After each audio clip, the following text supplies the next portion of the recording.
Assalamualaikum warahmatullahi wabarakatuh. Alhamdulillahirrabbilalamin. Wassalatu wassalamu ala asyrafil anbiya'i wal mursalin wa ala alihi wa sahbihi ajma'in.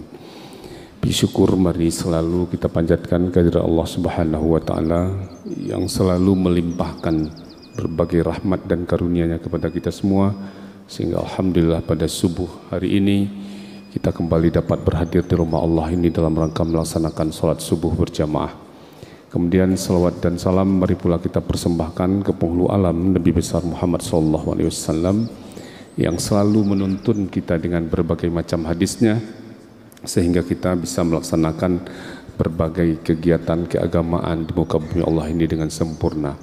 Kaum muslimin sidang jamaah subuh yang dirahmati Allah, dalam sebuah hadis Rasulullah mengatakan, barang siapa yang mendatangi majelis pengajian di dalam bulan Ramadan, maka di setiap langkahnya itu dihitung dengan 1000 pahala. Jadi di sini setiap subuh dilaksanakan kajian seperti ini, ceramah. Kemudian setiap tarawih juga begitu. Maka ini setiap langkah kita tadi datang ke sini, yang walaupun tanpa sengaja niat kita mungkin untuk sholat subuhnya berjamaah, ternyata di sini ada pengajian. Maka di setiap langkah yang kita sampaikan, kita melangkah sampai ke sini tadi, itu setiap langkahnya dihitung dengan 1000 pahala. Logikanya apa? Mendatangi saja ya sudah mendapatkan setiap langkah itu 1000 pahala, apalagi ilmu-ilmu yang didapatkan itu kita laksanakan, kita amalkan, itu tentu beribu-ribu lipat lagi pahala yang kita dapatkan. Kaum muslimin sidang jamaah yang dirahmati Allah,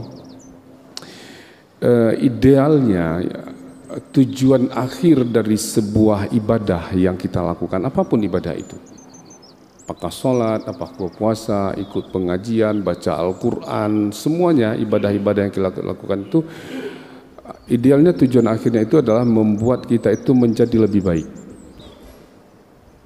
Baik dalam segalanya, baik hatinya ya tidak punya baik hati, baik pikirannya tidak ada negatif kepada orang lain, baik senyumnya, baik kata-katanya, baik akhlaknya, tingkah lakunya, baik hubungannya dengan Allah, baik hubungannya sesama manusia. Itu sebenarnya idealnya seperti itu. Nah, itu baru bisa kita capai apabila amalan-amalan yang kita lakukan itu betul-betul niatnya karena Allah, ikhlas karena Allah, dan segala sesuatunya itu kita serahkan semua kepada Allah.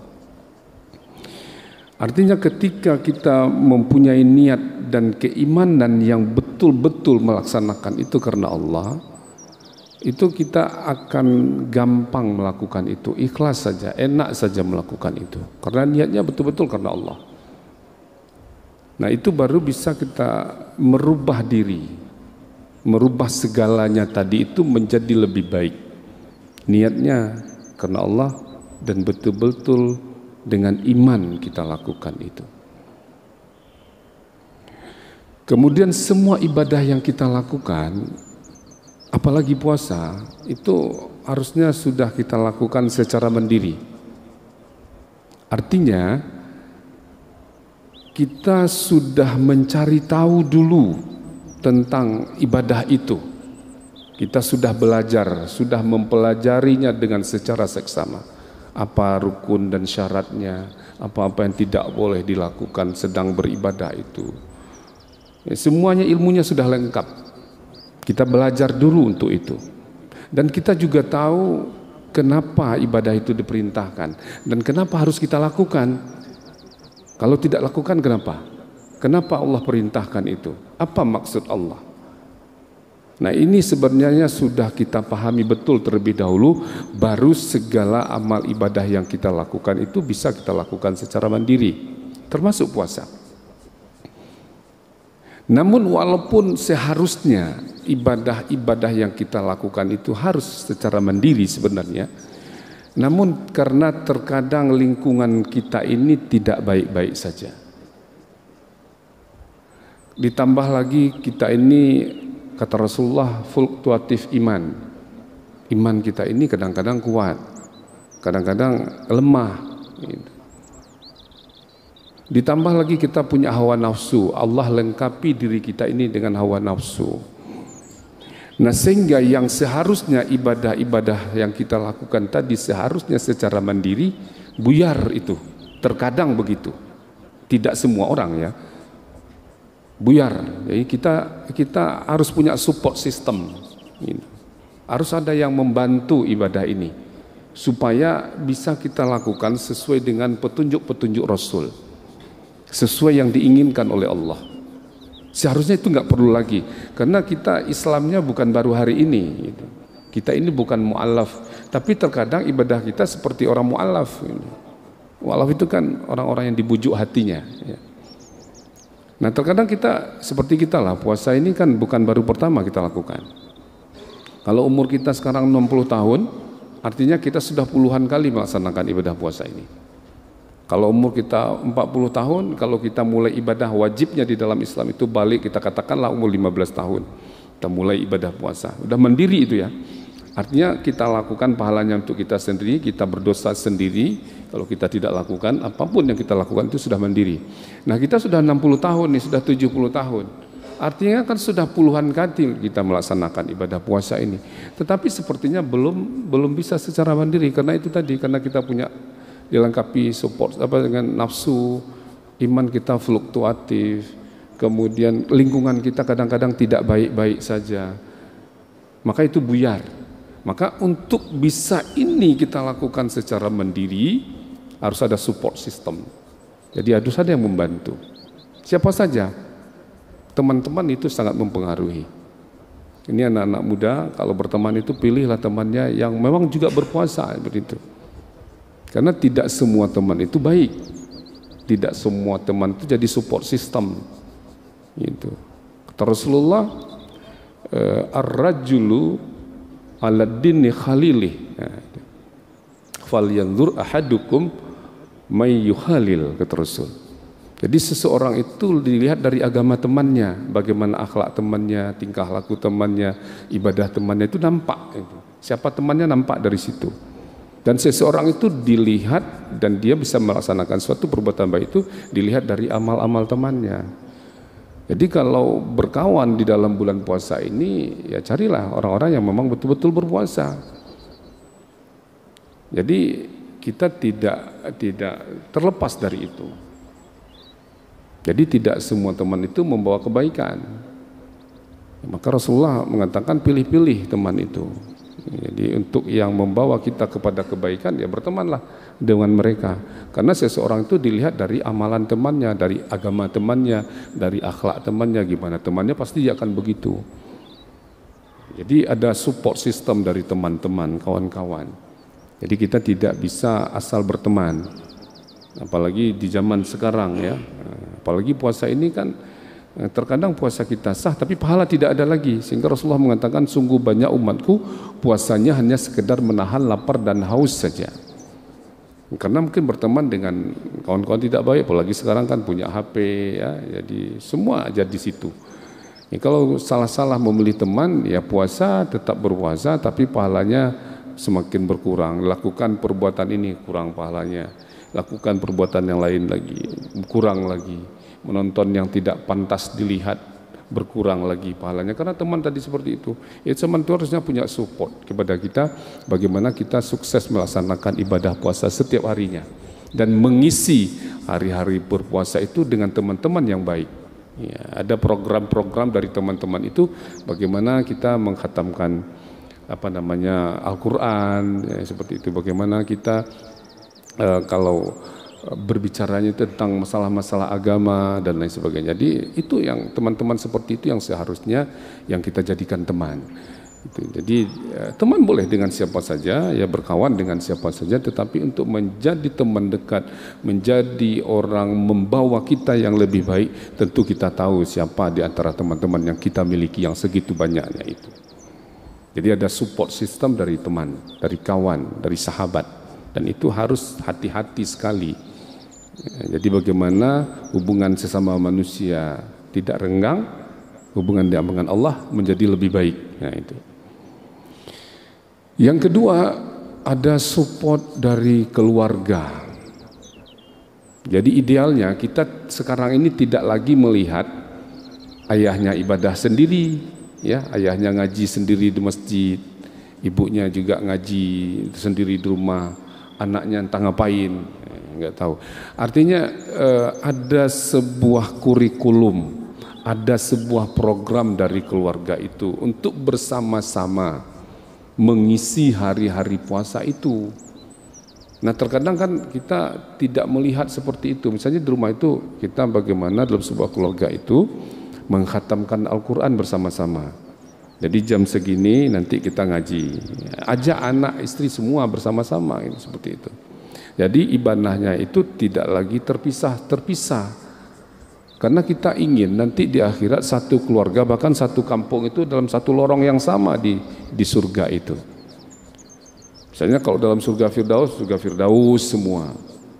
Jangan nanti satu sudah masuk surga, satu masih mempertanggungjawabkan amalan-amalan yang dilakukan, perbuatan-perbuatan yang dilakukan.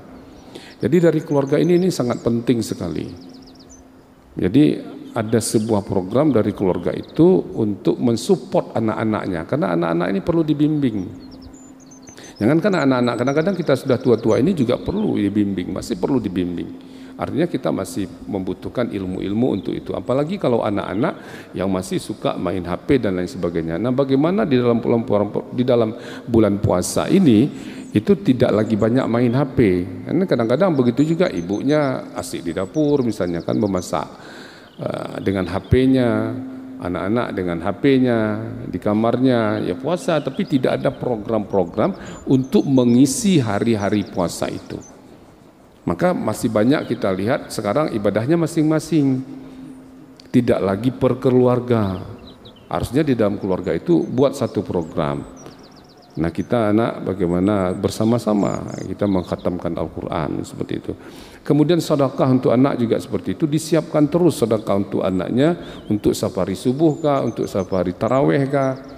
Jadi setiap kotak amal yang beredar itu anak-anak memasukkan sedekahnya, mengajarkan mereka itu dari kecil untuk berbuat yang lebih baik, untuk beribadah, untuk beramal seperti itu. Jadi kenapa? Karena kita sudah banyak sekali rezeki yang diberikan oleh Allah, gitu.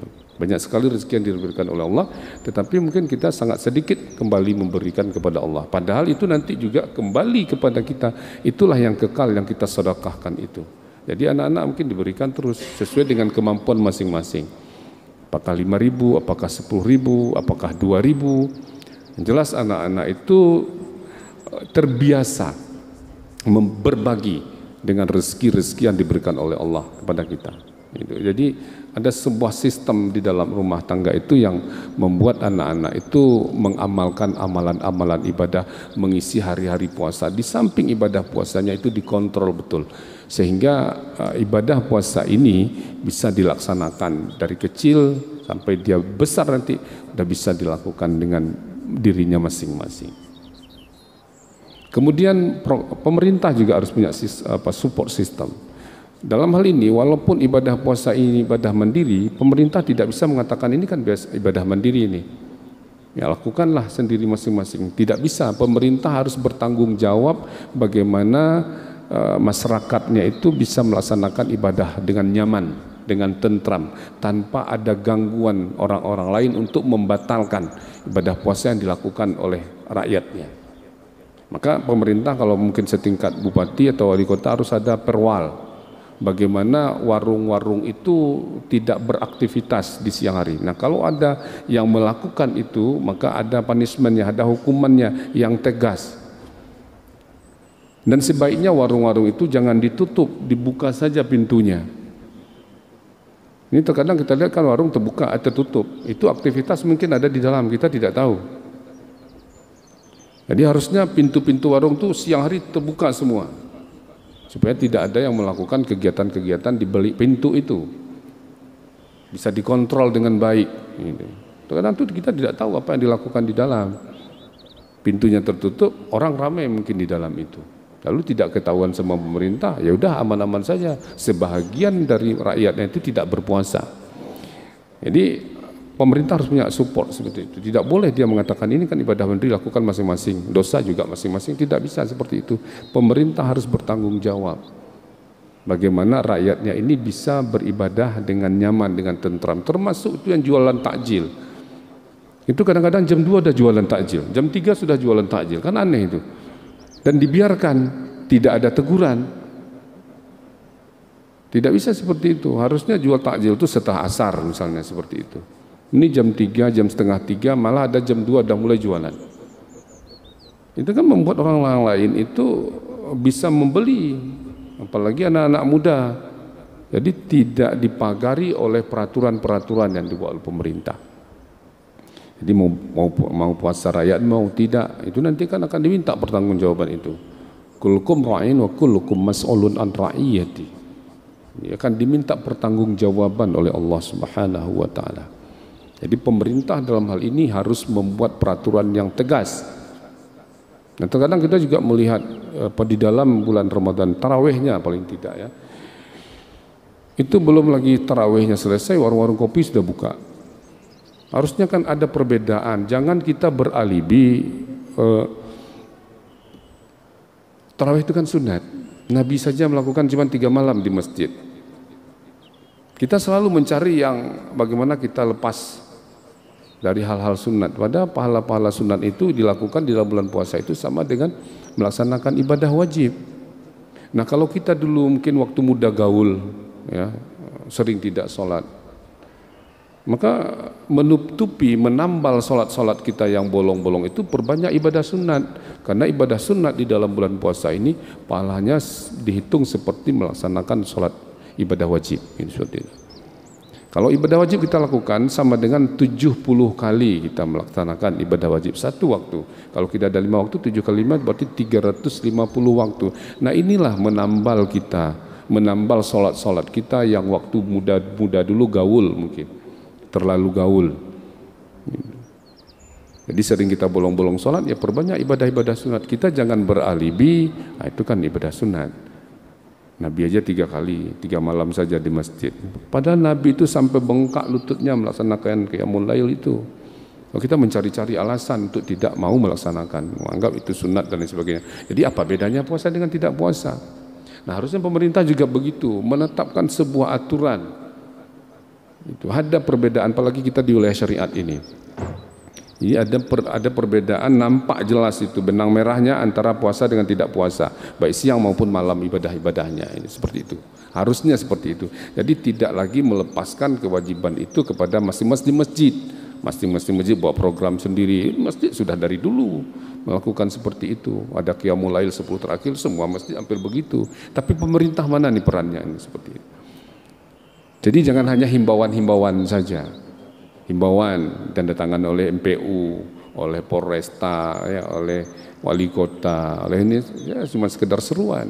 Tapi ada hukuman yang tegas, ada ketentuan-ketentuan yang mengikat bagaimana rakyatnya ini bisa melaksanakan ibadah puasa dan mengisi hari-hari dan malam-malam puasa itu lebih baik, lebih nyaman, lebih tentram melaksanakan ibadah. Ini yang sebenarnya harus dipikirkan bersama.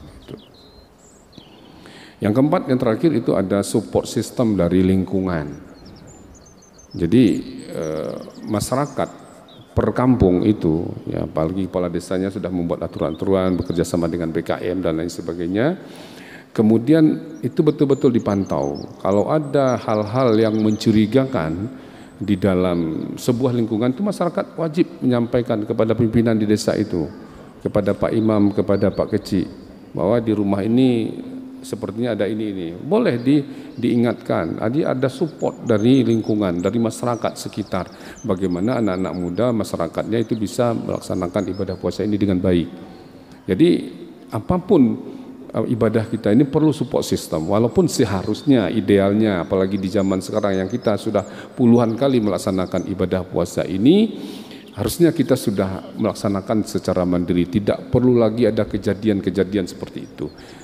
Harusnya sudah mandiri. Tapi itu tadi, karena kita dilengkapi dengan hawa nafsu, iman kita fluktuatif, lingkungan kita tidak baik-baik saja, pemerintah juga kadang kurang support dan lain sebagainya, maka kita harus bersama-sama ini mensupport masyarakat kita, terutama dari keluarga tadi, bagaimana ibadah puasa ini bisa dilaksanakan dengan baik. Begitu juga lingkungan, dan nanti semua masyarakat menjadi lebih baik, karena awal dari kebaikan itu tentu dari keluarga.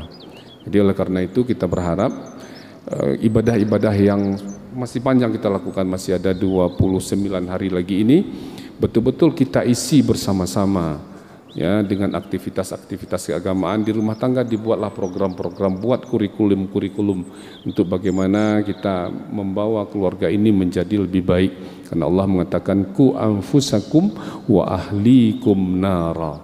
Jadi jaga keluargamu, jaga dirimu dan keluargamu dari api neraka. Nah, kalau ini sudah mampu kita lakukan bersama-sama, insya Allah ke depan kita akan meninggalkan generasi-generasi yang tidak perlu kita khawatirkan lagi.